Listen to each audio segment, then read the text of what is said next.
Hey everyone, welcome back. Voruna has just dropped with the Lewis Prey update. In fact, the question I keep getting lately is if she is a good enough melee frame, or that Valkyr does her job better. The thing is, they each cover a different niche. Let's look at all the poster child melee frames. Excalibur is old school small target with extreme damage, probably the highest of all the melee frames. Baruch is AoE crown clear with relatively high damage. Voruna is the exact opposite. She is the melee weapon frame. She lets you use any melee you want and turns it into a monster. Valkyr fills the middle ground, a traditional melee frame with a slight spin, if you will, as an exalt. Perhaps the most boring one by current standards, but she is also an extremely old frame. At the time she came out, exalted weapons were a novel concept. Excalibur didn't even have exalted blade yet, he still had a super jump. Each of these frames offers a side grade to ability focused melee gameplay, so instead today, I'm gonna show you what Valkyr can do after the Lewis Prey update.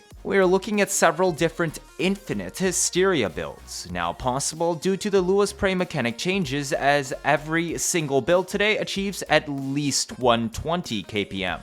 Hysteria is an incredibly powerful ability, allowing Valkyr to make use of her mounted claws to rip enemies apart with absurdly high raw damage, 1.0 follow through, and monster crits. She dices everything Steel Path can throw at her. You're also completely status immune while it is active, as well as invincible, however it will not cleanse existing status effects. The combination of inflated base damage and equal damage to everything within range with red crits is why she outshines traditional melees, worthy of an exalted. However, status is nothing to write home about and she struggles to inflict enough damage and endurance. I will have a build addressing this at the end of the video, but we will instead focus on the first 2 hours of Steel Path, where most of the player base lies. Hysteria has a base drain of 2.5 to 15, slowly ramping up over time. While it has always been possible to build around the drain for Infinite Hysteria, historically, this required nerfing of strength scaling and reduced DPS potential. The purpose of today is finding setups with maximal DPS, while sustaining Hysteria such that you can effortlessly handle up to 2 hours without ever having to worry about other rotations and support required to sustain it.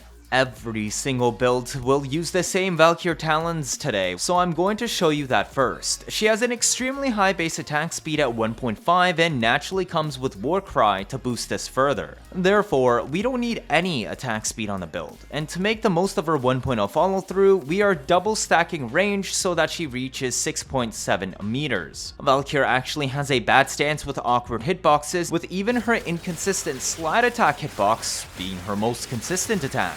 It has multiple hits tied to it, so actually too much attack speed would also make it worse, and certain strikes would just straight up miss from sliding by the enemy too quickly.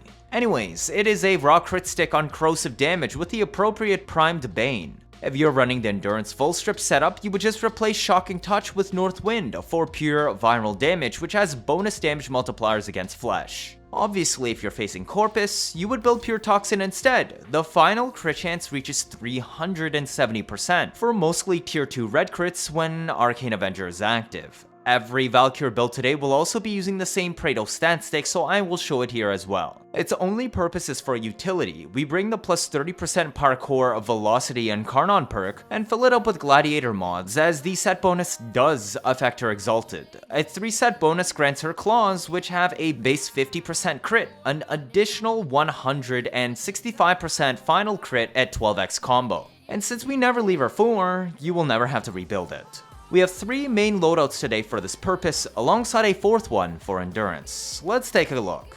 This first build is the only one that was possible prior to Lewis Prey, but has also been significantly buffed by recent indirect changes. It is also the only loadout that completely ignores all threats, short of falling off the map or running into a nullifier. This is our Silence Valkyr. Acolytes cast abilities with default stats, including Violence's own Silence. By increasing our range above 100, we ensure that Violence will always be nullified by us before she can get in range. I don't normally increase range significantly above 100 on Silence builds unless I'm running Gloom, because we want enemies to still be stunned when we kill them.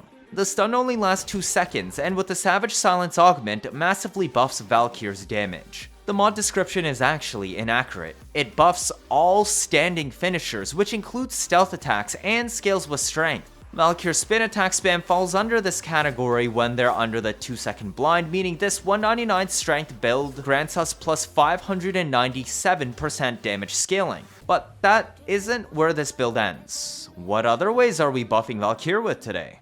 While she is invincible in her 4, the self-damage inflicted by combat discipline while you get kills is nullified. However, the damage is still considered inflicted and can activate Arcane Avenger for a flat 45% crit chance to her talons. We actually have more strength buffs than what is even modded on her today. Energy Conversion gives plus 50% strength on energy orb pickups to your next cast. Molt Augmented gives plus 60% strength after 250 kills. Matter Eye grants us plus 40 strength on double Void Sling and plus 50% cast speed.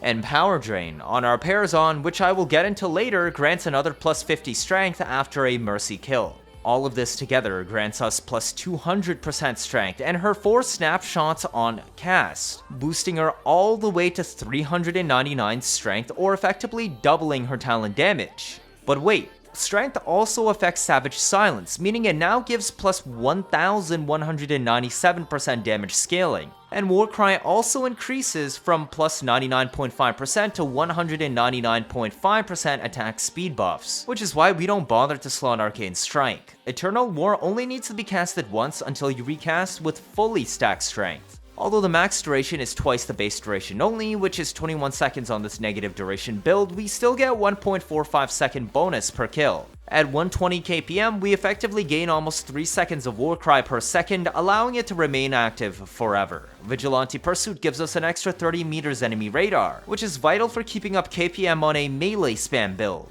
The final results? A fully stacked, snapshotted Valkyr does 3.4 times more damage and attacks 1.5 times faster than when she first loads into the mission, resulting in 5.1 times more in DPS. This is the reason why she can effortlessly shred up to 2-hour steel path. And this is without any priming, or leaving her 4. Her talons on this build have a drain of 20.69 energy per second, so how do we maintain the massive energy cost of her 4? The drawback is this build requires 1 Tau Forged or 2 non-Tau Forged Amber Archon shards today for energy orb effectiveness. Lewis Prey also updated all health orbs to drop 50 energy by default instead of 25. The Parazon is an important part of the Silence Valkyr setup. We have equipped Blood for Energy, Power Drain, and Blood for Life. Lewis Prey also changed how Mercy kills and Eximus units work. They have gained roughly 30% more HP now, however, the Mercy base threshold has been increased from 40% to 80%. This is important because impact procs can increase the threshold up to 100%, which can be found on Valkyr's stance, meaning any Eximus unit without Overguard active can be instantly one-shot with a Mercy no matter how much HP they have. Eximus units were also changed to spawn after 60 seconds of steel paths. Prior to Lewis Prey, they did not spawn until 5 minutes into the mission. This opened up the path for the Parazon to be an extremely efficient way of energy generation, letting us still bring silence as our helmet for ultimate comfort. So how much energy do we get per Parazon stab? Blood for Life has 100% chance to drop a 50 health orb on Mercy kill. This becomes 55 energy due to Equilibrium.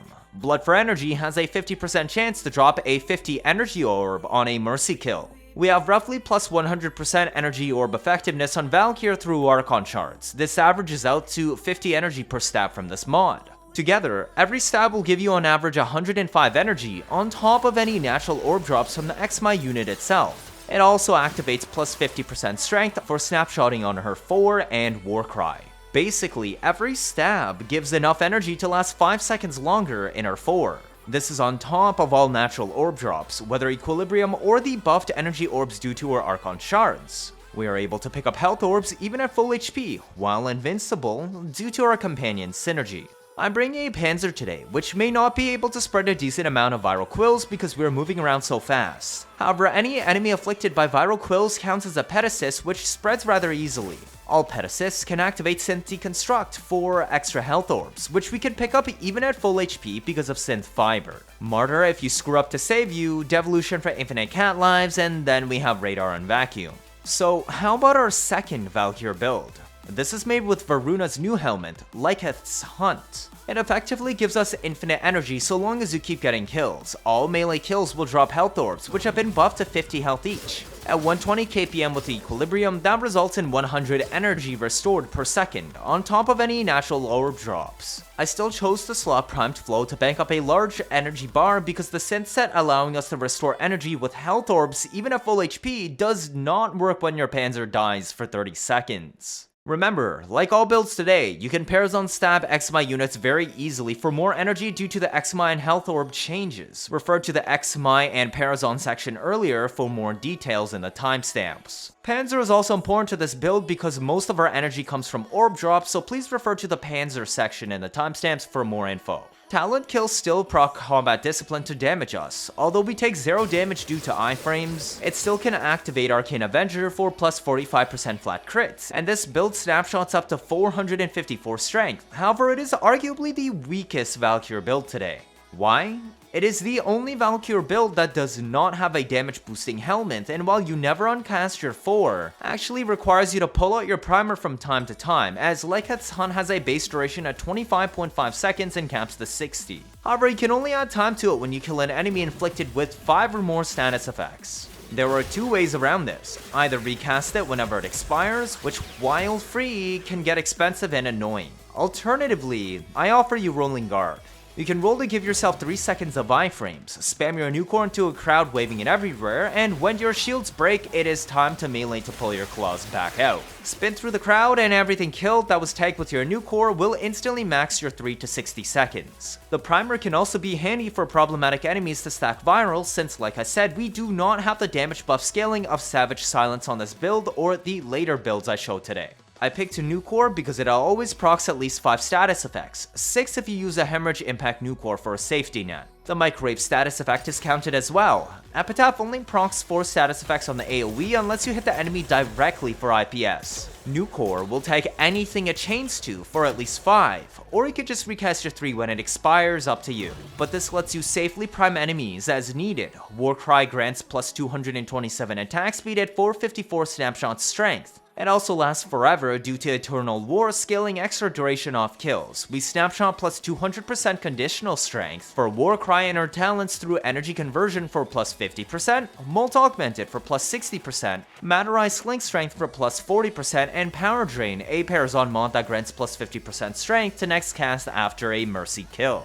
But perhaps the most ridiculous build for our energy economy is the third one, with Nourish. Nourish was recently changed and buffed alongside Grendel's rework to condense all 3 sub-abilities together, and now gives viral damage instead of toxin, but has a higher base value scaling. It grants 75% viral as a subsume at 100 strength. Even with just Molt Augmented stacked, you can give her up to 253.5 viral damage buff on this build. This is actually a good thing, because not only is it a lot of extra damage, it also surpasses the modded corrosive weight on her talons, meaning if you proc any status at all from her talons, it will probably be viral. Nourish also now has a stun field when enemies hit you, and that field also procs 1 stack of viral on a 1-second cooldown. She's able to prime enemies even if your Panzer is dead or not casting viral quills purely by enemies shooting her, but the craziest part is the energy multiplier. You start with a 3.78 energy multiplier at 278 strength. This affects all energy sources in the game, including energy pads, and also Equilibrium. Dropping a large pad at the start would refill 378 per pulse. It also scales multiplicatively after energy orb shards, although Nourish gives so much energy multipliers you don't even need shards to start with. And remember, this is with 278 strength. With Molt Augmented fully stacked, Nourish has 3.38 times scaling instead. If you have the capacity, you can swap Augur's Secrets for Umbral Intensify. This will let you snapshot her 4 up to 498% strength and make Warcry give plus 249% attack speed. Talent kills still proc combat discipline to damage us. Although we take 0 damage due to iframes, it can still activate Arcane Avenger for plus 45% flat crit. This is by far the easiest build of the 3 to use, and doesn't even matter if your Panzer is alive or dead, although the extra companion enemy radar is helpful alongside your vigilante pursuit to find out where to hunt next, although violence also poses a threat. The last build today is for endurance content. Because of how quickly Valkyr moves around and is extremely capable of getting into nooks and crannies all over the place, the only appropriate armor strip for her is Terrify, which goes through walls. It's also the lowest strength requirement, allowing you to fully spec into minimizing your Hysteria drain, since Terrify is expensive to spam cast. By building 175 efficiency, Terrify only costs 18.75 energy. We will not be able to instantly full strip in one cast at the start, but because this is meant to ramp up for endurance, Molt Augmented can be assumed to give plus 60%. Matter Eye Sling Strength will grant another plus 40, pushing us to 170% for full strip. Power Transfer will also make casting Terrify and Warcry faster.